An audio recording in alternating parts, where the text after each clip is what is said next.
Jiro is a young, friendless boy who is upset because all his classmates think he's a weirdo.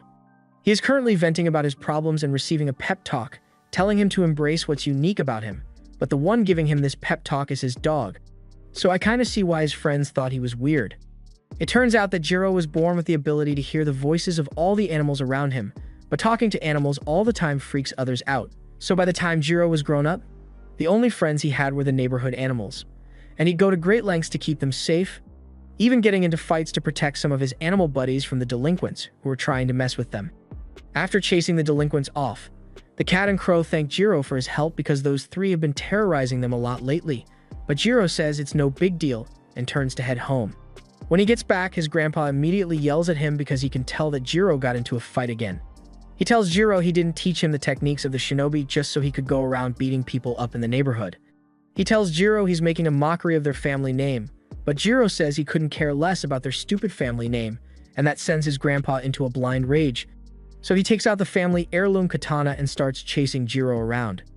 A little while later, the old man finally calms down, so he and Jiro are busy putting the doors back together, but Grandpa's got a community meeting to attend. So he tells Jiro he has to leave and that he will be back late, so he asks Jiro to lock up before going to bed. Jiro curses under his breath but agrees to his request. However, a moment later, that crow from earlier comes looking for Jiro and asks him for help because there's a cat in trouble in the woods. Jiro has no idea what's going on, but he follows the crow, and when he arrives at the location, he finds a cat severely injured under a tree. This is the first time either Jiro or the crow have seen this cat around here, and they have no idea what happened to it, but it looks like it's still breathing, so Jiro decides to do everything he can to save it. It turns out that before this point, the cat was a being known as Rago, the Devourer of the Sun, and he had been summoned by a mysterious group who sought to use his power for themselves. But Rago refused to take orders from them, so his summoners attempted to kill him for it. The next time Rago opens his eyes, he finds himself in a warm cat bed back at Jiro's house, and a moment later, Jiro comes in to check on him. Jiro is glad to see that the cat is finally awake because, with how badly injured it was, he wasn't sure if it would pull through or not. He brought the cat a bowl of water since he assumed it would probably be thirsty, and he then introduces himself, asking the cat to introduce itself as well. Dago thinks Jiro must be an idiot because even if he did tell him his name, there's no way a human would be able to understand the words of a cat, but Jiro tells him it's not nice to call people idiots for no reason. Finding out that Jiro can understand him comes as such a shock to Dago that he runs under the bed and refuses to come out because he doesn't understand what's going on. Jiro can understand why Dago would be startled if he has never spoken to a human before, but he assures him that he's not in any danger here. However, Dago isn't so easily convinced. He doesn't sense any spiritual energy coming from Jiro, so he's sure Jiro really is a human, but just to be safe, he decides to stay hidden there until he can find an opening to escape. However, a moment later, Jiro comes out with some food, and all Dago's earlier caution goes out the window because he's really hungry. Jiro finds it amusing how easy it was to get Rago to cave, but Rago shows no shame and says no hungry man would pass up a meal. Jiro also thinks it's funny that a cat is calling itself a man, but Rago flares up and tells Jiro he is not a cat. He formally introduces himself as an immortal, or what is more commonly known here as a Mononoke. Mononoke often take the forms of humans or animals and blend into their surroundings without people finding out, and Jiro doesn't really get it. But if Mononoke are meant to be such powerful creatures, then he asks how Rago ended up like this in the first place. Rago explains that it was another Mononoke that did this to him, and when Jiro asks why it happened, Rago says he isn't exactly sure of the details because he can't remember everything, but he recalls that it was another Mononoke that did this to him, and the reason they attacked was because they wanted his assistance with something, and he refused. Jiro is starting to understand what went down, because it sounds like, after Rago turned these guys down, they jumped him. Though Jiro doesn't really understand why Rago turned them down in the first place, since he assumed that, as a Mononoke, he would want to help out one of his own. However, Rago says he absolutely hates people like that guy because they are just parasites who want to act tough but can do nothing but rely on the power of others. Rago doesn't really think there's a point in telling Jiro all of this, since, as a human, he probably doesn't believe a word he just said. But Jiro reminds him that he's talking to a kid who has been able to speak to animals all his life, so immortal monsters existing isn't all too surprising to him. Meanwhile, out in the forest, a female agent has just come across the spot where Jiro first found Rago, and she reports back to HQ that she found a pool of blood which she has confirmed belongs to Rago. but she's not picking up any of his spiritual presence, so he must have gone into hiding nearby. Her boss tells her to wait for the rest of the search team to arrive for now, so she agrees to pull back and vanishes into the trees. It looks like there was someone else in the forest looking for traces of Rago besides her. At the same time, back at Jiro's house, he is busy giving Rago a bath to unwind, and he is impressed by how quickly Rago's injuries have all healed because he looks almost as good as new now. Bathing Rago like this reminds Jiro of how he used to do the same with his dog, Nachi, back in the day. She was the biggest, fluffiest dog a guy could ask for, and whenever he would get bullied or hurt, she would always ask him to give her a bath because she knew that always calmed him down. Later that night, Jiro goes to bed, but the second Rago thinks he's asleep, he climbs out onto the windowsill and prepares to leave. He didn't want to have to leave like this since he owes Jiro big time for saving his life, but if he stays here any longer, then he's going to end up putting Jiro in danger. He then jumps out the window, but as he lands, he ends up wobbling a little because although his injuries may have healed, he hasn't regained his full strength yet. He is about to leave the compound, but all of a sudden, Jiro appears behind him and asks Rago where he thinks he's going this late at night. Rago is shocked because he could have sworn he saw Jiro sleeping upstairs, but Jiro had anticipated that Rago might pull something like this, so he set up a dummy illusion in his bed to trick him. Cheap tricks aside, Rago tells him he doesn't need to concern himself with his affairs anymore because he has already done more than enough, but Jiro refuses to accept that and reminds Rago that he's the one who saved his life, so Rago is his responsibility until he is fully recovered. Rago tells Jiro that he never asked him for his help, and in fact, he would have been perfectly fine with dying out there if Jiro hadn't shown up. Jiro keeps arguing with him, but Rago eventually loses patience and reminds Jiro that he is still a Mononoke, a human-eating monster, and it is in Jiro's best interest to just go back to bed and pretend they never met. But all of a sudden, a random guy walks into Jiro's compound and interrupts them. Jiro has no idea who this guy is, but he tells him to get out of here because he wasn't invited. However, the man calls Jiro an ignorant human and transforms his arm before charging at him.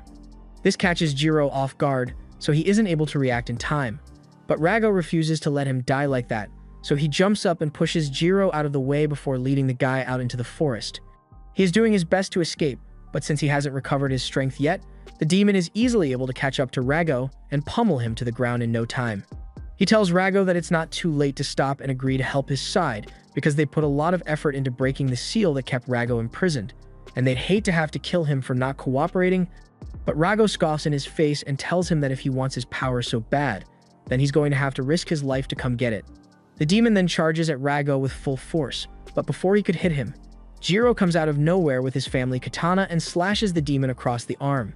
Rago can't believe Jiro actually came back and calls him a fool for wasting the opportunity he bought him to escape, but Jiro says he couldn't just leave Rago to die out here to that thing. And besides, if the demon actually did manage to kill Rago, it probably would have come back for Jiro as well, so this was the best option he had. The demon fully transforms and prepares to attack Jiro, but he does find it rather surprising that Jiro isn't fazed at all by his monstrous appearance. He also notices the patterns on the katana and the stealth abilities Jiro showed earlier, and he surmises that Jiro must be one of the shinobi.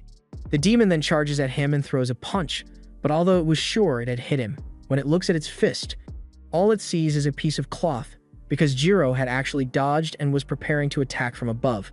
However, while it may have been a good plan, Jiro severely underestimated just how fast the monster really is, because before he could hit it, it had already flashed step behind him and stabbed Jiro through the back with its finger. Jiro attempted to get off one final attack on the demon, but it leapt back to dodge it, and it's impressed that he could even think of attacking with a wound like that, but it doesn't matter now because there's no way Jiro can survive something like that. Rago walks up to Jiro and looks at his dying body with guilt because he knows this would never have happened to Jiro if it weren't for him. But when the demon sees Rago looking at Jiro like that, he assumes he must be thinking about eating him since eating a human would help Rago regain his full power. He agrees to let Rago have Jiro's body in hopes that it will make him change his mind about offering his assistance, but Rago intends to do no such thing. It's true that eating Jiro would allow him to regain his power, but he owes Jiro too much to do that to him or let him die here. So instead, Rago decides to let Jiro eat him. He then transforms and flies into Jiro's body, releasing a large amount of energy as Rago's true power is finally released, and the demon can't believe that Rago would actually betray Mononoke kind like this and hand his power over to a human. Jiro regains consciousness as his wounds are healed with Rago's power, but he has no idea what's going on, and he is startled by all the dark smoke coming out of his body. Just then, he hears Rago's voice in his head, telling him to stop messing around and pay attention because they are still in the middle of a fight.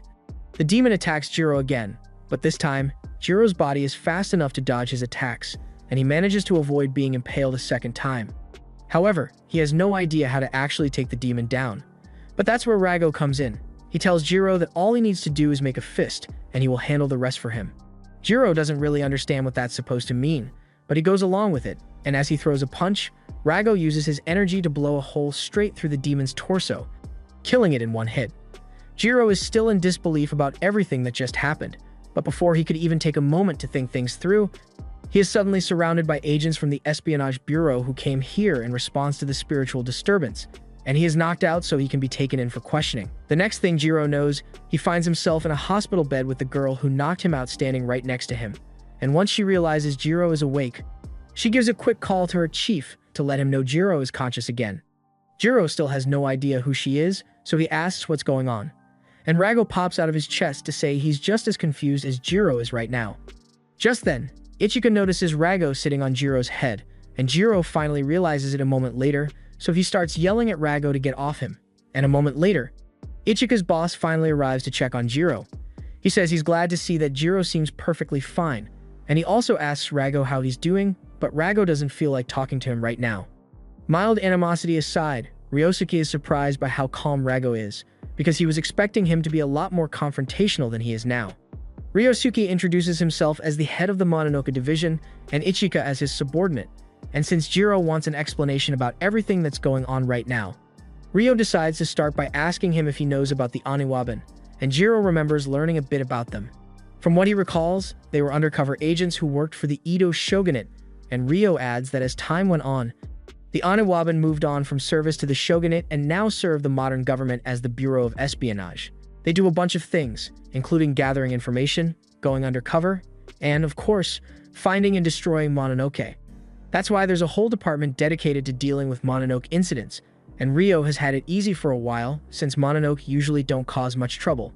However, lately, things have been getting really hectic since their facility was attacked by a group of Mononoke, and during that attack, Rago, who was sealed in the facility, was released. All that said, Ryo still isn't sure how exactly Rago and Jiro ended up like that, so he asks Jiro to enlighten him. Jiro explains the whole thing, and Ichika immediately starts calling him an idiot for saving a Mononoke with no plan, but Jiro doesn't want to hear that kind of criticism from someone he doesn't know. Ryo tells Ichika to calm down because the fact of the matter is that Jiro is completely fused with Rago, and unless they do something, he's going to stay that way forever. However, they have no idea how to undo it, and they also have no idea what the other Mononoke may be planning, so Ryo says they'll be taking Jiro into protective custody. Jiro tries to object, but Ryo tells him he doesn't really have a choice in the matter. He clarifies that they aren't heroes of justice or anything like that, so they are under no obligation to preserve Jiro's personal rights. They've already filled out a missing persons report for when they transport Jiro to a different facility tomorrow morning, but for now, Ryo tells him to just get some rest. He also mentions that there are guards stationed outside his door, and he says they are there to protect Jiro in case anything happens, but Jiro knows they are most likely just there to make sure he doesn't escape. Jiro is a little worried since if he gets taken away, there's a good chance he will never get to see his grandpa again. And a situation like this is precisely why Rago kept telling him that getting involved with him would only cause him trouble. Jiro says he really isn't in the mood for a lecture right now, but Rago says he isn't trying to lecture. He just wants Jiro to understand the full picture of what's happening here. Those two may have promised that everything happening right now is for Jiro's protection, but they were also the same people who sealed Rago away in the first place. So Rago finds it hard to believe that they just let Jiro live normally after he has fused with a Mononoke. And on top of that, there's those Mononoke who broke into the facility to release Rago in the first place. If they were willing to cause trouble with the Bureau to get to Rago, they aren't going to give up so easily, so they'll be sure to come after Jiro as well, and that pretty much means Jiro has to figure out what to do on his own. This whole thing has really given Jiro a lot to think about, and he decides he's not going to care about what anyone else says and do what he wants from now on. First things first, he tells Rago they've got to get out of here, and Rago is surprised to hear that because he didn't think Jiro had anywhere to run to at this point. But Jiro says he doesn't plan on running. He just needs to get a few things done, and after that, he's just going to have to accept whatever happens. Rago has no idea what Jiro is thinking, but he warns him that there's no guarantee that everything will be fine if he goes through with this, and he can't rely on Rago to save him. But Jiro says he will figure things out on his own somehow. As he says this, he notices a group of crows outside, and that gives him an idea. So, while the guards are still busy watching the door, he suddenly starts making a lot of noise to draw their attention, and once they come in to check on him, Jiro tells the crows to attack them to buy him enough time to escape. Rago is surprised by how well that worked, but Jiro never had a doubt because those crows are his friends, and if he asks for help, they'll do anything he asks. Once Jiro has made it far enough away from the hospital, he thanks the crows for helping him and gives them a bag of snacks as a reward for their effort. But although Jiro did manage to make it out of the hospital, Rago asks him what he's going to do now since the Bureau is probably already looking for him. Jiro says he really isn't too worried about that right now since there's just one thing he wants to do first. A little while later, Jiro returns to his house, and Rago finally understands why Jiro wanted to escape so badly, because even if the Bureau was going to take him away, he wanted to at least explain things to his grandpa beforehand. After all, he wouldn't want to leave his grandpa thinking that he really did go missing. He stands outside for a while trying to think of how to explain all this to the old man, but all of a sudden, Jiro's grandpa appears behind him, startling Jiro. Jiro begins trying to explain things, but his grandpa tells him to just be quiet and follow him, so that's what Jiro does for now. A little while later, Jiro's grandpa leads him to an open stadium, and Jiro is starting to wonder how much walking they are going to be doing since he really doesn't have much time before the Bureau finds him, and he'd like to talk to his grandpa before that. He also asks why his grandpa brought him to a field in the first place anyway, and his grandpa says he came here so no one else would interfere, right before punching Jiro square in the face. Jiro falls to the ground and asks his grandpa what that was for, but his grandpa simply yells at him and calls him an idiot for not knowing the severity of what he has done. Jiro has no idea what he's talking about, but his grandpa says Ryo already told him everything, including how Jiro is currently possessed by a Mononoke. He probably wouldn't have believed it if he hadn't seen it for himself, but the fact that Rago is right there is definitive proof that the story is true. Jiro is shocked that his grandpa knows about all this stuff, but that's because the old man is a former member of the Bureau of Espionage. He hates that it has come to this, but the old man knows what he must do now. He intends to take responsibility for Jiro's mistake, and to do that, he is going to kill both Jiro and Rago so neither the Bureau nor the Mononoke can exploit them, and after that, he is going to kill himself to atone. Jiro tries to tell his grandpa to calm down, but the old man has nothing more to say, so he charges straight at Jiro with a devastating axe kick. Jiro just barely manages to evade his attack, but he has never seen his grandpa this mad before, and in the next moment, he gets speed blitz and knocked to the ground. His grandpa explains that their Azuma family techniques have been perfected to fight both man and Mononoke alike, but he only ever got to teach Jiro the basics for the sake of self-defense. He thinks it's a shame that Jiro will never get to reach his true potential now, but he wants to ensure that Jiro will never have to suffer the cruelties of the Mononoke world, and to that end, he promises to make Jiro's death as swift and painless as possible. However, just before he could strike Jiro, Rago suddenly steps in and blocks the punch for him, knocking Jiro's grandpa away. Rago tells Jiro to snap out of his daze and take this seriously because his grandpa is really trying to kill him, but despite all that, Jiro still tells Rago to stay out of this and not to come out until he tells him to, because he wants to handle this by himself. Rago doesn't quite understand why Jiro is refusing his help, since he's clearly no match for his grandpa, but if that's what Jiro really wants, then he isn't going to interfere. Looking at Jiro now, his grandpa is reminded of how, when Jiro was younger, he one day climbed into a massive tree just so he could save a baby cat, but he didn't even stop for a second to consider whether he'd be able to get back down on his own after saving it. Luckily, he was there to catch Jiro, but he made sure to yell at him for doing something so reckless, because while helping others may indeed be a noble act, he tells Jiro he's going to end up getting himself killed if he keeps putting himself in situations outside his capabilities. He told Jiro that he needed to learn to rely on those around him instead of trying to solve every problem by himself, but Jiro asks what he's supposed to do if there's no one around to help, and his grandpa told him he'd just have to give up, but Jiro didn't want to live like that, so in that case, his grandpa told him he'd just have to grow stronger so that there's no situation he can't handle. Back to the present, Jiro's grandpa tells him that the world of the Mononoke is like nothing he has ever seen before, and if Jiro were forced into it like his grandpa was, then he'd end up killing his fellow man and Mononoke alike, eventually losing himself in the process. It is a gruesome and unforgiving world, and that's why he fought to make sure Jiro would never have to experience it, but it looks like he failed. Jiro apologizes to his grandpa because he's only in this mess because he stuck his nose where he shouldn't have and didn't think things through, but he says he doesn't regret choosing to help, and he's going to figure out a way to clean up his own mess. His grandpa yells, calling Jiro an ignorant fool before charging at him, and Rago tries to warn Jiro to dodge, but Jiro has no intention of moving. He stands there and takes his grandpa's punch head-on, and though he still gets knocked back, he manages to land on his feet. Rago can't believe Jiro just did that, and his grandpa tells him that was a stupid thing to do because he can tell that he did that in an attempt to demonstrate his resolve, but he says that doesn't prove a thing other than the fact that Jiro can take a punch.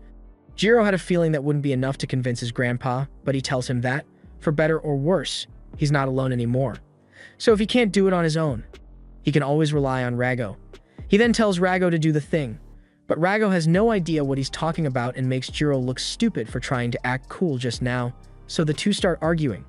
Seeing this, his grandpa is reminded of what he told Jiro about finding people he can rely on, and simply by looking at those two, although they may be arguing, he can tell that when push comes to shove, Rago would risk his life to protect Jiro, and Jiro would do the same.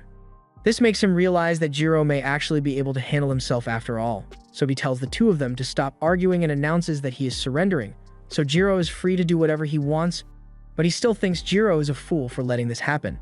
Later that night, they all return home, and Jiro has a nice long soak in the bath to take the edge off after everything that happened today. He also apologizes to Rago for dragging him into this mess and acting selfishly earlier, but Rago says it doesn't bother him that much. He just asks that Jiro rely on him more so he doesn't end up getting hurt as much next time, and Jiro agrees. Although he's got no idea what they'll have to deal with from now on since he's going to have to work with the Bureau of Espionage starting tomorrow. The next morning, Jiro packs a bag with all of his essentials since he knows the Bureau is going to be here to take him away any minute, and Rago asks him if he's sure about going with them so willingly since he has no way of knowing what they might have in store for him, but Jiro says there's no use in worrying about it now since, with the current situation, it's not like he has much of a choice. Even if he tried to run, the Bureau would just keep chasing him, and dragging his grandpa into all of this again is the last thing he wants, so he figures it's better to face whatever comes next head-on. He then heads out to meet up with the agent the Bureau sent to pick him up, but he is shocked to see that the agent who was sent was actually Ichika, and he really doesn't get along well with her. She says she's here to make sure Jiro doesn't escape again like last time, and she then points to the transport truck, telling Jiro he's going to be riding in the back with her until they get to HQ. Jiro really doesn't like that he's going to be stuck with Ichika, but he doesn't have much of a choice, so he says his final goodbyes to his grandpa and gets in the truck. However, he wasn't expecting handcuffs to be slapped onto his wrists the second he got in with Ichika. He asks her if this is really necessary because there's no need to treat him like a prisoner when he's cooperating, but Ichika tells him he pretty much is a prisoner as far as she's concerned because he's no longer fully human. She honestly has no idea why the higher-ups are so keen on keeping him alive, but her job is to make sure Jiro gets there safe and sound, and she's going to take it seriously, even if it means guarding a freak like Jiro. Jiro really doesn't appreciate being called a freak, especially when he was trying to be nice to Ichika since she's a girl, but Ichika takes offense to that statement because she thinks Jiro is looking down on her, so she punches the wall and threatens Jiro to watch what he says around her. But just then, Rago materializes and asks the two if they could keep it down because he's trying to sleep. But that aside, Rago says he's surprised that the Bureau would send a little girl like Ichika to guard them, and he figures they must really be short-handed if they are sending kids into battle like this. Ichika tells Rago to shut up because she doesn't want to hear any criticisms from a Mononoke, but Rago tells her she has bigger problems to worry about because, although she hasn't realized it yet, they are about to get into a lot of trouble here. As Rago says this, the truck drives into some dense fog, and the two drivers are trying to figure out why it suddenly got so foggy, but then this happens, and the truck crashes shortly after. Ichika and Jiro get flung around in the back of the truck as it crashes, and Ichika has no idea what's going on, but she can tell it isn't good, so she tells Jiro to wait in here while she goes to check it out. As she leaves the truck, she is shocked to find out that they are now in a spectral zone, and she has no idea how she didn't realize it before now.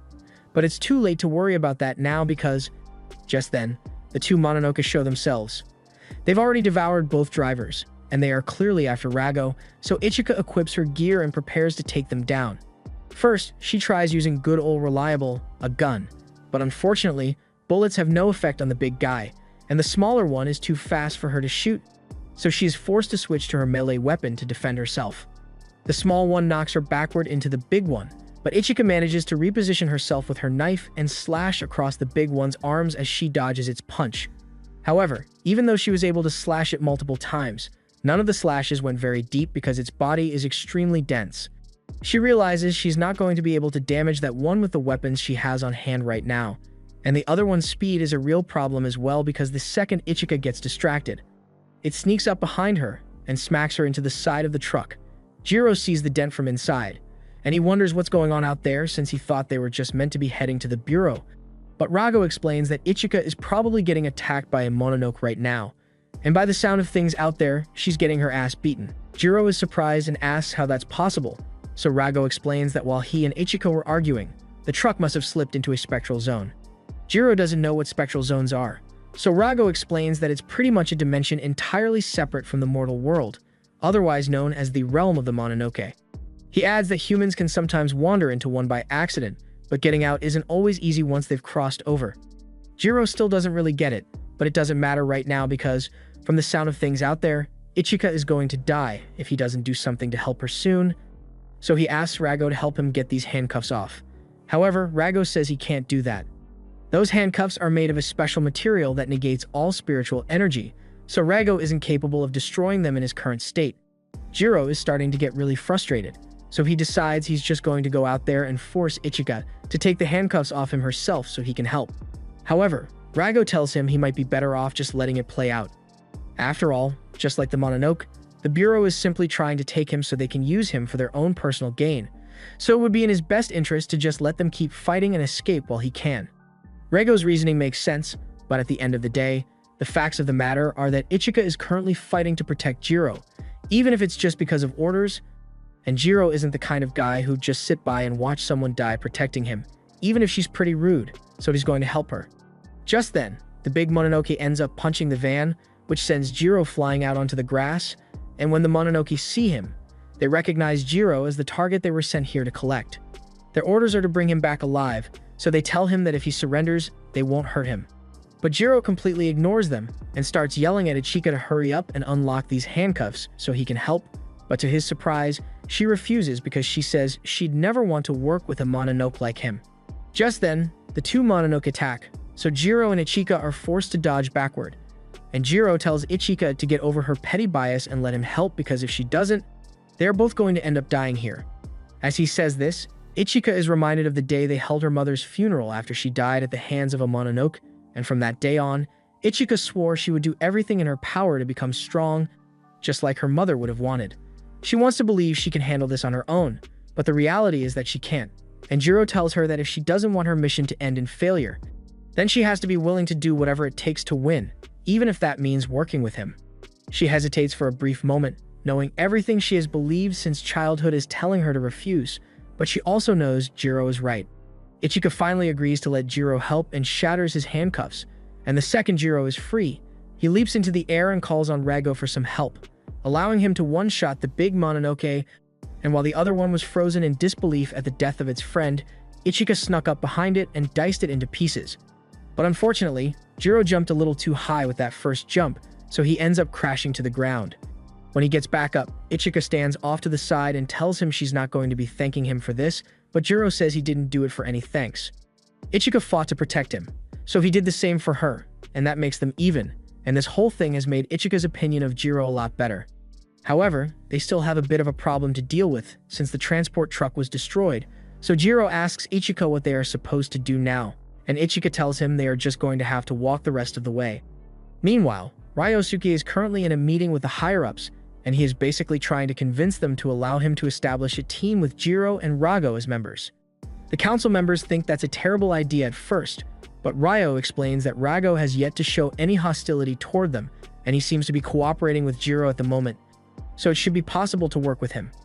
Additionally, it's pretty clear that the enemy is after him, so rather than condemning Jiro and Rago to a cell, he thinks it'd be better if they get the chance to work in the field and sharpen their skills, so the enemy won't be able to snatch them up so easily. He also points out that keeping Jiro locked away won't solve anything because their enemies will continue targeting him regardless, and if that happens, it'd be better for Jiro to have actual combat experience instead of spending all his time behind bars.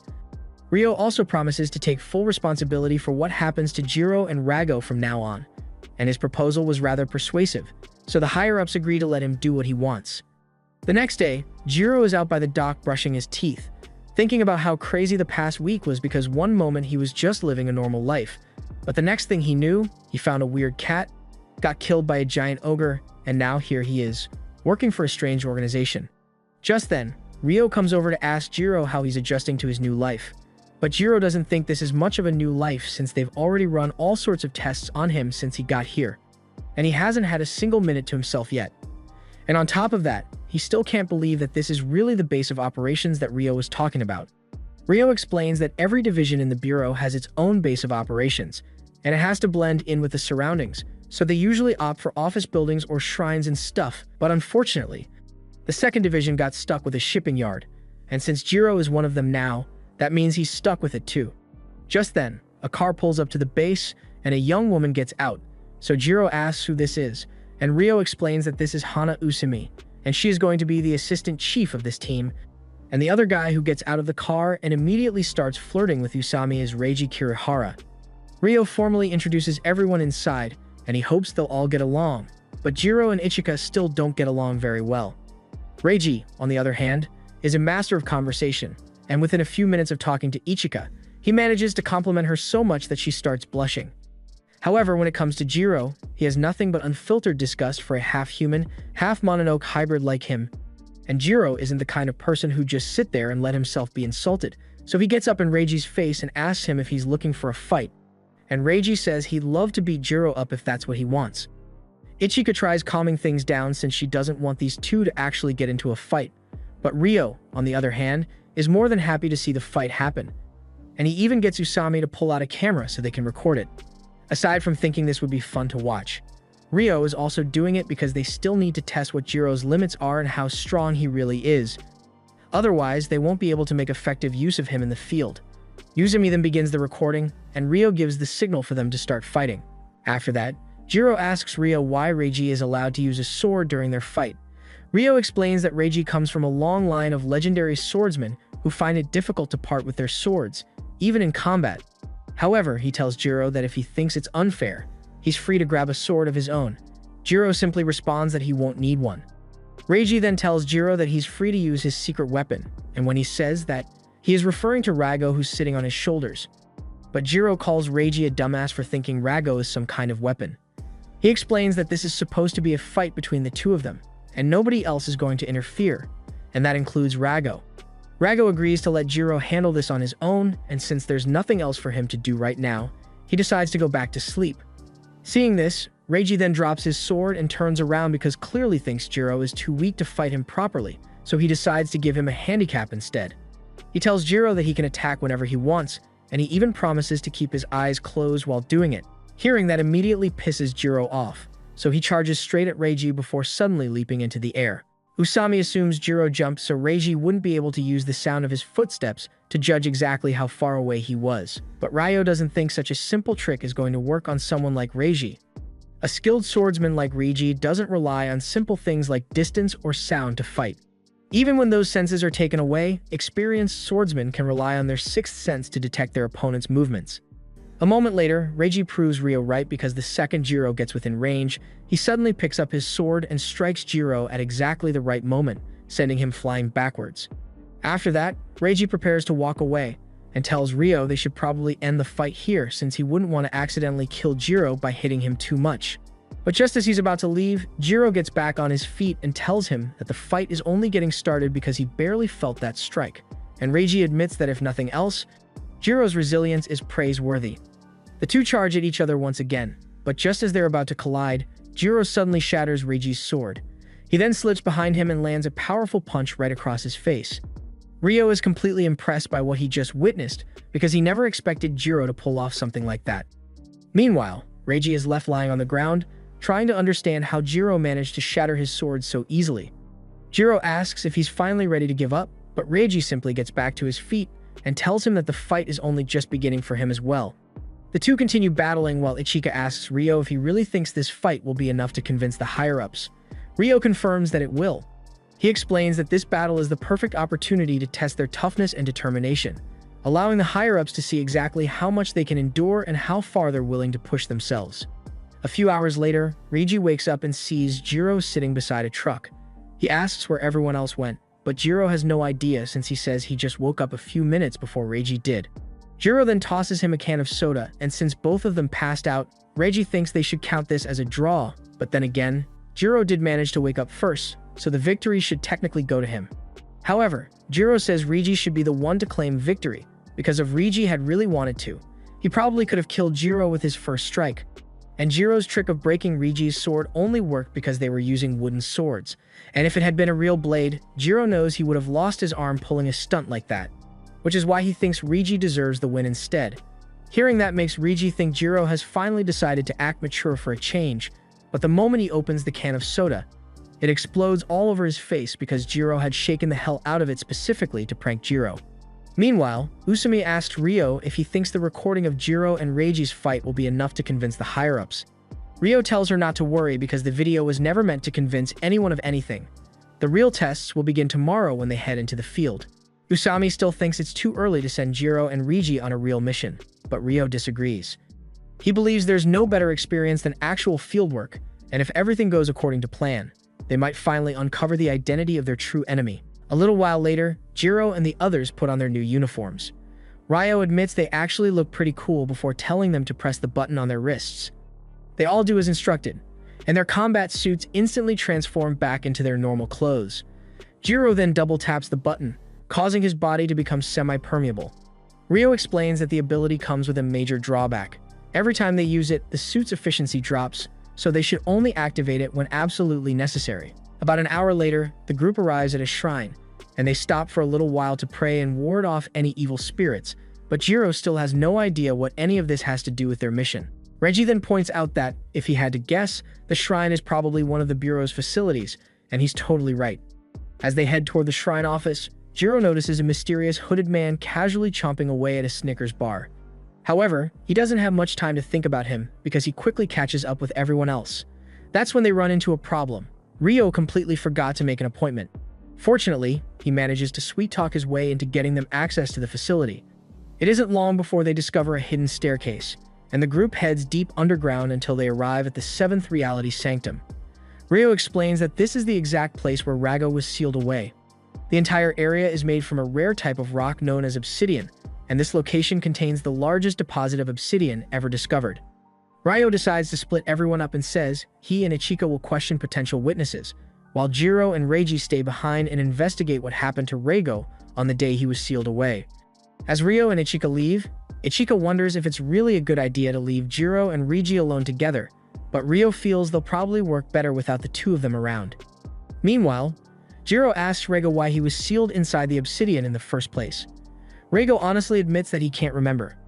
Reiji explains that when a Mononoke is sealed away, it's essentially forced to possess another object.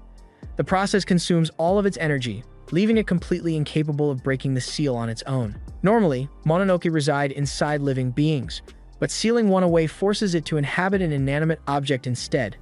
To a Mononoke, that's basically the equivalent of an eternal punishment. Reiji can't say exactly how long Rago remained trapped inside the obsidian, but he does know one thing. Rago was incredibly lucky to escape with nothing worse than amnesia. He then asks Rago to explain everything he remembers about the day he was freed and who he was with at the time.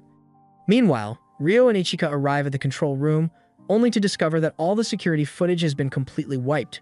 Ryo questions the man in charge and asks who was on duty that night. The man explains that the two staff members assigned to the control room had mysteriously disappeared before the commotion even started. After gathering all the information they can, Ryo steps outside to light a cigar. The more he thinks about everything they've discovered, the stranger the entire crime scene feels. With that in mind, he and Ichika decide to head back and regroup with the others. Meanwhile, Rago finally starts recalling everything he can remember about the day he was freed.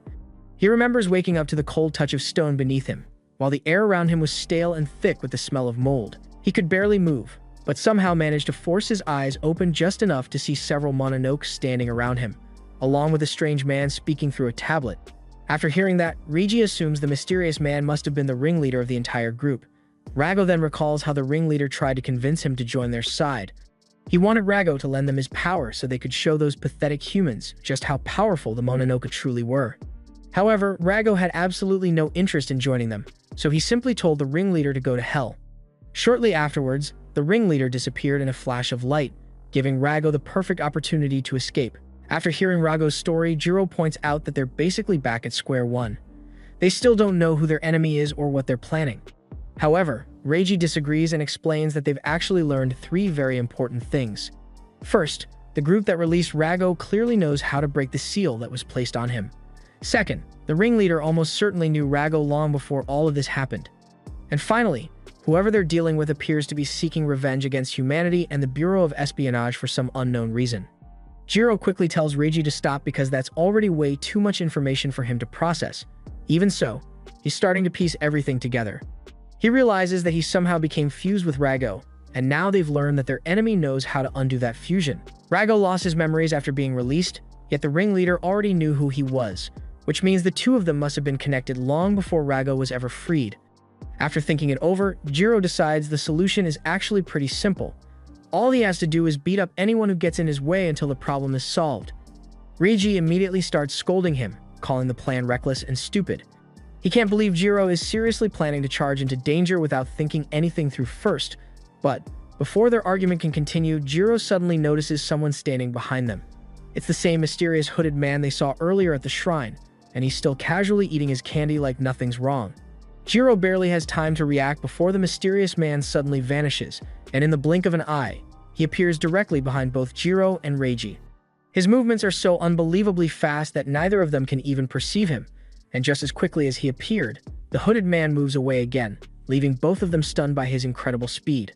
The man then slowly removes his hood, and looks directly at Rago to tell him that he's not going to let these two meatheads ruin their reunion. The moment they hear those words, Jiro and Reiji immediately realize what they're dealing with. The mysterious man is a Mononoke. Without wasting another second, the two instantly transform into their combat suits and prepare for battle. After witnessing the man's overwhelming speed firsthand, they know they're about to face an incredibly dangerous opponent.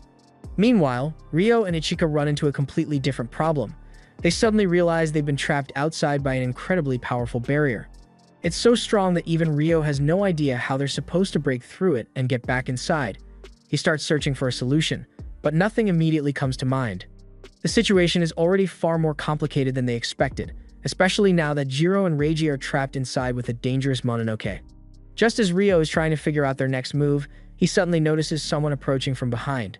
It's none other than Toko Kusumi, the chief of special operations. The moment Ryo sees her, a confident smirk spreads across his face. Their very first mission was already turning into a complete mess, but now that the chief herself has arrived, he can't help but think that this first mission is about to get even more interesting. The Mononoke introduces himself as Koga, and he says he's going to be the future overlord of all the Mononoke, but to do that, he's going to need Rago. Reiji thinks he must be some kind of idiot because there's no way he really came here with such a dumb goal. He decides to try his luck and asks Koga why he needs Rago so much in hopes of getting him to start monologuing. And Koga takes the bait because he starts explaining that Rago is really special as far as Mononoke go. Most Mononoke are practically immortal, but they need to feed periodically. Otherwise, their spectral forms will deteriorate with time. However, Rago is completely different. He can survive whether he eats or doesn't eat, so he is pretty much an infinite spirit energy generator, and if Koga takes that kind of power for himself, he will be able to become the top Mononoke. After he says that, Reiji and Jiro get into battle stances since they can tell that he's about to attack, but they still have no answer for Koga's sheer speed, so Reiji gets knocked away. And Koga pins Jiro to the ground and tells him to stay out and shut up because, as far as he's concerned, he's just an unnecessary meatbag. And once he manages to get Rago out of him, he will be disposed of. Koga then picks Rago up and tells him that in a few minutes he will be freed from his human prison, and then they can fuse and rule the Mononoke world. But Rago couldn't care less about ruling the Mononoke world, and even if he did want that, Koga is the last person he'd ever fuse with. Koga can't understand why Rago refuses to accept his kind gesture. But just then, Jiro grabs Koga's leg to keep him from moving, and with Koga unable to move, Reiji is able to get into position to use his special move. He unleashes a powerful slash which does some damage to Koga and forces him back, but Reiji had actually intended for that attack to split Koga clean in two, so he realizes that this is going to be a tough battle. By now, he's sure the others must have realized that they are in trouble down here, but there's no way of knowing how long it will take before they get here, so they need to work together to survive. Koga is infuriated by the fact that Reiji and Jiro actually think they stand a chance against him just because they outnumber him. He declares that first, he is going to slaughter Reiji, and he's going to leave Jiro alive for Rago's sake, but not before separating his arms and legs from his body. Koga then pulls out a sword he conjured with his blood and prepares to attack, and at the same time, back on the surface, Ryo has called for backup and currently has Tokita taking a look at the barrier the Mononoke set up. Tokita says the barrier isn't too complex, so he should be able to take it down in a few minutes tops, and since Ichika is worried about the guys down there, she offers to help to make the process go faster. Meanwhile, Ryo and Toko stand off to the side, and Toko accuses Ryo of knowing that Jiro is going to be attacked and intentionally bringing him here so they'd be forced to help. But Ryo denies it and says this wasn't planned at all. However, he isn't too worried about those two since he has faith that they are skilled enough to make it out on their own, but if anything does go wrong, he's prepared to take responsibility for it. Meanwhile, back down there, Koga is going absolutely wild on Reiji, and despite Reiji's best efforts to block the sword strike, he still gets his sword shattered and suffers a deadly blow to the gut. After he gets blown away, Jiro jumps in to stop Koga from finishing him off, but Koga blocks his punch with ease. And he even says he's disappointed because he can't believe that's the best Jiro can do with Rago's power in his body. It's a shame to see all that potential go to waste, and he promises to get Rago out of Jiro as soon as possible so he doesn't have to suffer with such an inadequate host anymore. But Jiro tells Koga to shut up already, because if he didn't already get the hint, Rago doesn't like him, and he has no intention of becoming the weapon of an idiot like him. Rago usually doesn't like people speaking on his behalf, but he completely agrees with Jiro on this, and the two of them plan to take Koga down no matter what. So Jiro channels as much of Rago's power into his fist as possible, and he then proceeds to hit Koga with the devastating blow. Jiro was sure that a punch like that would definitely be enough to defeat Koga, but as the dust clears, he is horrified to see that all it did was damage Koga's sword and injure him a little. Koga praises Jiro for finally making some good use of Rago's power since that last attack was actually decent, but just as he's about to keep fighting, they suddenly hear an explosion over by the entrance, and Jiro is confused since he has no idea what that was, but Koga can tell that it must mean they managed to get through his barrier upstairs and reinforcements are on their way here right now. Koga isn't too confident about his chances against seasoned veterans, so he decides to pack up for today and head home, and Jiro yells, calling him a coward for running away in the middle of their fight. But Koga reminds him that he could have killed Jiro at any point during the battle, and the only reason he didn't was because doing so would have killed Rago as well, so he's going to come back when he is better equipped to take Rago for himself. Shortly after Koga leaves, the reinforcements arrive, and a few minutes later, everyone is brought outside. Koga tells Ryo that there are going to be severe consequences for this since this unauthorized mission resulted in unnecessary danger and damage to the facilities. And Ryo says he's willing to take any consequences thrown at him, but he's actually satisfied with how things played out, because all else aside, Jiro and Reiji held their ground against a very powerful Mononoke, and that should be enough to convince the higher-ups that they are valuable assets to the team. He then turns to the kids and asks Reiji if he's alright since he suffered the most damage, but Reiji says he's fine. However, the only reason he's still alive right now is because the suit absorbed a large chunk of the damage. If it hadn't been for that, then he'd be dead. Ryo tells him not to think like that since they should be celebrating their victory instead, but Reiji still can't help but feel terrible because he was absolutely helpless against that guy, and he needs to do everything in his power to grow stronger. Ichika is also upset because she was absolutely useless the entire time back there, and she feels like things would have played out differently if she had just been able to break through that barrier. But there's no point in dwelling on it now. While the others are sulking, Jiro is deep in thought over the fact that before leaving, Koga mentioned something about his dad, and he has no idea what to make of it since. For as long as Jiro can remember, his grandpa has always taken care of him, so he has no idea who his real parents are, and all this confusing stuff is frustrating. But he decides he's going to keep pushing forward no matter what and give it his all to become a real part of this team. Ryo is glad to see that Jiro is in high spirits, but for the record, he tells him that he was already a full part of the team the moment he joined. That said, they all still need to learn to work together as a unit, and they each have their own individual strengths and weaknesses which they need to work on. But he wants them to know that no matter what happens, he will always have their backs. A few days later, Ryo is done with his meeting with the higher-ups about what happened, and just as he expected, he got yelled at a lot for it. But it's all water under the bridge now, so it's time for the team to move on to their next objective. And that objective is to complete a training exercise which will be conducted by a special guest. Just then, the group hears the laughter of a little girl coming from the top of the building next to them, and the girl suddenly jumps down, but no one really cares enough to bother catching her. So she faceplants into the ground. Jiro has no idea who this is, so Ryo tells everyone that this is Fuyo, and though she may not look like it, she's a Mononoke. The Bureau both monitors and eliminates Mononoke, but in some specific cases, if the Mononoke is of the friendly variety, they are allowed to live on the condition that they cooperate with the Bureau. But Fuyo wants to make it clear that she isn't simply taking orders from the Bureau, and she's here because she wants to be.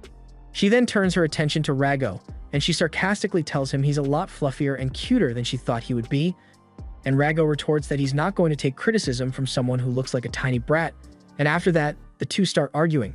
After things calm down, Ryo tells everyone to get into position so they can begin the training exercise, and he explains that this is going to be Spectral Forces suppression training.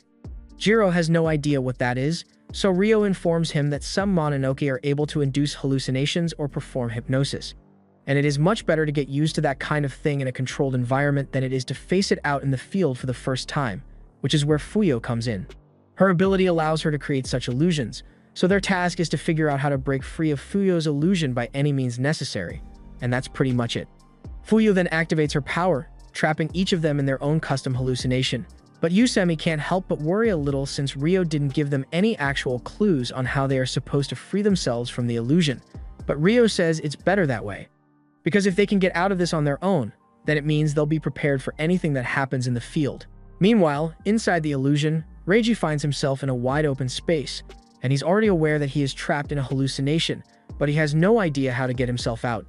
As he is walking through the space, he suddenly comes across a very familiar cave, and out from that cave steps someone who Reiji thought he would never see again, his brother. Reiji tries to snap himself out of it since he knows his brother is most certainly already dead, but the sword in his hand feels pretty real to him. Meanwhile, over in Ichika's illusion, she has been sent back to a memory of her childhood when her mother was still alive. Ichika had just told her mom all about how she wanted to become an agent just like her mother and father, and looking back on it now, she realizes how naive her way of thinking was back then. She thought the good guys always won no matter what, but then her mother went out on a mission and never came back. Ever since then, Ichika had done her best to train as much as she could so she could become an agent because she thought it was the only way she could feel close to her mom. But just when she thought she had it all figured out, she was informed that her mother had never actually been killed in battle like she was originally told. Instead, a Mononoke had turned her to stone, and the Bureau had been trying to use every resource at their disposal, but nothing worked. So although she is technically still alive, Ichika's mother is stuck as a statue. Ichika promises her mother that she will find a way to save her, but just then, her mother's statue starts yelling at Ichika, telling her to quit being an agent, otherwise she will end up like this too. And before Ichika knows it, the statue transforms into a monster. Similarly, in Jiro's hallucination, he is also being targeted by a monster, and he doesn't really understand how he's supposed to get out of here. But he thinks a good first step would be to take this thing down, so he and Rago prepare to fight. Reiji and his brother Shinji had always had a relatively good relationship with one another. Despite the fact that Shinji was the one who was slated to inherit the clan as the next clan head and was always slightly better than him at everything they did, Shinji still treated Reiji with love and respect, and their father never looked down on or neglected Reiji for not being as good as his brother. On the day that Shinji was meant to officially become the next clan head, he had to undergo the clan ritual, so both he and Reiji met with their father that night to prepare. As part of the ritual, Shinji must venture into the secluded cave behind their estate, where a sword which has been possessed by a powerful Mononoke has been kept, and basically grab the sword and hope the Mononoke inside doesn't take control of your body. It's not the smartest tradition, but it's their tradition nonetheless, so Shinji walked into the cave, completely alone, and though everyone was confident that he would overcome the sword as all the clan heads before him had done, the sword's strength had apparently been getting stronger over the years, so Shinji ended up losing control and attacking everyone present. And since Shinji was the most skilled swordsman of the clan at the time, no one there stood a chance against him once he had been possessed, especially not Reiji, who couldn't even beat base Shinji. Before long, the only one left alive was Reiji, but instead of killing him like the others, Shinji used the last of his control to tell Reiji to do everything he could to get stronger, and when he's confident that he can beat him, he should return to kill him. Shinji then walked off into the woods without another word, until this day. Reiji has no idea why he was left alive or how Shinji managed to retain that much control. Back to the present, Reiji is still fighting the illusion of Shinji, and Shinji tells him that it's no use because no matter how hard he tries, he is still way too weak to ever kill him. Reiji knows for a fact that this Shinji is just a figment of his imagination created by this illusion, so even if he does manage to defeat him here, it won't bring him any closer to being strong enough to defeat his real brother. He made a promise to Shinji that if he ever got himself into trouble, he would do everything in his power as his brother to help him out, and if he wants to get strong enough to do that, he can't let himself lose to a mere illusion. In one final clash, Reiji manages to slice the Shinji clone clean in half, and although this doesn't mean he has gotten any stronger, it did help remind him about what his goals are, so he's going to keep pushing forward.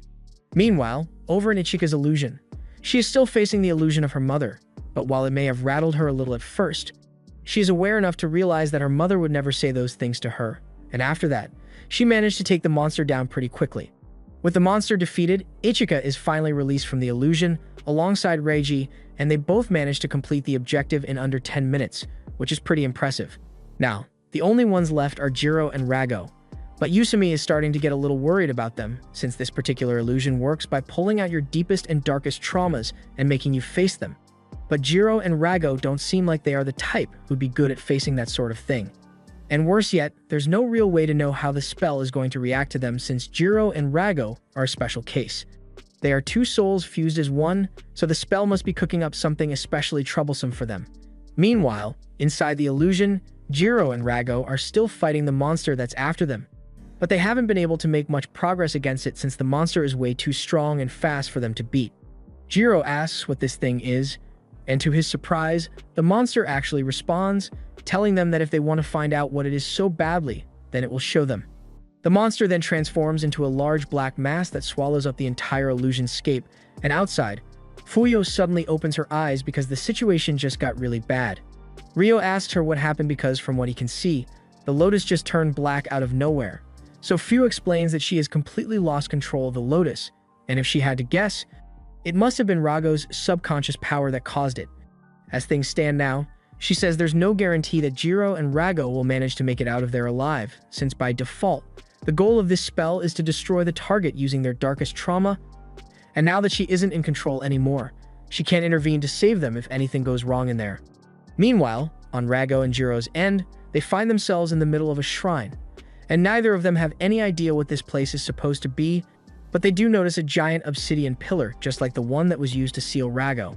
Just then, they see a boy walk up to the shrine and begin offering prayers at it to thank the deity for this year's bountiful harvest, and it turns out that the deity being worshipped here is actually Rago. The boy's name was Jirobe, and he would always make sure to bring Rago an offering every chance he gets. But Rago tells him he doesn't have to keep doing all this because he doesn't actually have any fortune powers, and it's not like he has actually done anything to help Greg, since this year's harvest was only so good because the weather happened to be cooperative. Even so, Jirobe tells Rago that several of the other villages in the area have been attacked by Mononoke, but no Mononoke ever decides to attack this village, and it's all thanks to Rago being here. Rago said he wasn't trying to protect them or anything, he just happened to like it here. And the other Mononoke are too scared to come near him because of the power he possesses. Be that as it may, Jirobe still told him he was glad to have Rago around, and before leaving to go back to work, he leaves Rago a little offering. As Jiro watches Jirobe walk away, he realizes that this must be part of Rago's memories, and the voice of that monster suddenly echoes out, telling him that these are specifically his memories from before he was sealed in the obsidian pillar, and it is revealed that the giant demon they were fighting earlier was actually Rago's true form. He explains that in the 1730s, when Rago was still free, all different types of Mononoke would roam around freely, and humans would have no choice but to cower in fear of them because of their immense power. A few Mononoke made themselves widely known and became revered by the people as gods, and one of those Mononoke happened to be Amagi, an old friend of Rago's. Amagi decided to pay Rago a visit today because he had something he wanted to talk about with him, and as he walks in, he notices the obsidian pillar Rago decided to put up as a decoration in his new home. He thinks it's a weird choice since death obsidian is like poison to Mononoke, but Rago said that's the whole point, because he put it up specifically to keep all the other annoying Mononoke away from here so they don't bother him. While the memory is playing out, current Rago is frozen in shock because Amagi seems really familiar to him, but he has no recollection of him whatsoever. Just then, he realizes that Amagi's voice is the same as the person who freed him from the obsidian that day, and Jiro is surprised to learn this. As the memory continues, Rago asks why Amagi would come all the way out to a remote village like this, so Amagi informs Rago that lately, humans had been intensifying their efforts to hunt Mononoke in recent years. Rago isn't too surprised by that since the Mononoke had been growing a little too overconfident, thinking humans would never fight back, but he doesn't really care since none of it is his problem. Amagi tries explaining that the situation is a lot more complicated than he thinks it is, because the humans have gotten themselves organized and created a group called the Anawaban to systematically hunt down Mononoke all across the country. Rago is a little surprised to hear that, but he asks if Amaji really came all the way out here just to warn him. However, Amaji says he actually came because he wanted to ask for Rago's help. He is currently forming his own organization to combat the Oniwaban and make sure that Mononoke remains dominant forever so they can continue their way of life of eating and killing humans as they please. He has already gathered quite a few members to support him, and if Rago agrees to join them as well, then they will be able to finally reclaim their spot at the top of this world. But Rago turns to him and tells him, "You're free to do whatever you want," but he's not getting involved because that sounds like way too much work. Amaji tries to convince him by warning Rago that if he doesn't rise up to fight against the Oniwaban now, then it's only a matter of time before they come after him instead. However, that doesn't really bother Rago much, since if they do come after him, he's more than capable of taking care of himself. The other Mononoke are outraged when they hear that Rago is refusing to join them, but Amaji simply says, "Let Rago think it over for tonight, and then he will return tomorrow to ask him one final time." As he was leaving, Rago told him he shouldn't bother coming back because the answer would still be no, but he severely underestimated just how far Amaji was willing to go to achieve his goal. The next day, Amaji did indeed return to ask Rago again, but that wasn't all he did, because on his way back, he decided to stop by the village Rago was so fond of and have a little snack, killing and eating everyone he could find. He even brought the head of that Jirobe boy up and offered it to Rago as a treat, and as expected, that absolutely set Rago off, causing him to unleash a blast so devastating that it completely leveled the mountain, along with everything in a 10-kilometer radius. Even with how powerful Amaji is, he only barely managed to survive Rago's blast, and it still cost him an arm and left him severely wounded. The only other thing that managed to survive the blast was the Pillar of Obsidian, and now that Rago has caused so much destruction, Amaji laughs because he knows once the humans in the Anawaban find out about this, they will believe Rago was the one behind the deaths of everyone in the village and hunt him down just like the rest of them. This means Rago now has only two choices: either kill Amaji and live as an enemy to all humans, or join Amaji's cause and help him accomplish his goal. Rago realizes that neither choice is particularly good for him, since they both end with him turning against humanity because of Amaji, and if there's one thing he hates more than anything else, it's being forced to do something. So instead, he decided to go for a third option and chose to seal himself away in the Pillar of Obsidian so Amaji wouldn't be able to use his power, and the humans wouldn't have to hunt him down. That's how he ended up trapped in there for all those centuries, and he says this was Rago's way of taking responsibility for the destruction he caused. But Jiro doesn't buy the whole taking responsibility thing and thinks Rago just did it because he wanted to look cool while walking away from the whole mess. Now that he thinks about it, Rago does realize that he was pretty much running away from the mess because he didn't want to deal with it and wanted to be alone. But Jiro tells him he doesn't have to worry because unlike the old him, Rago isn't alone anymore. Rago smiles to himself, and thinking back on everything now, he admits that he has made a lot of dumb choices in his life. Jiro doesn't understand what he means, so Rago points out that the old him made a whole show of the fact that he didn't want to side with anyone. Yeah, after being released, the first thing he did was fuse himself to Jiro. And now, for better or worse, they are both on the same side from now on. That said, they still need to beat the monster conjured up by the illusion if they want to get out of here, so Jiro and Rago get ready to fight. Meanwhile, outside, Fuyo is still trying to do her best to break the illusion open, but nothing has worked so far. However, all of a sudden, a crack is formed on the flower, and a moment later, Jiro and Rago step out, having finally defeated the monster. After getting out, Jiro explains everything they saw in there to Ryo, and he is thrilled because he is sure the information about Amagi is going to come in handy sooner or later.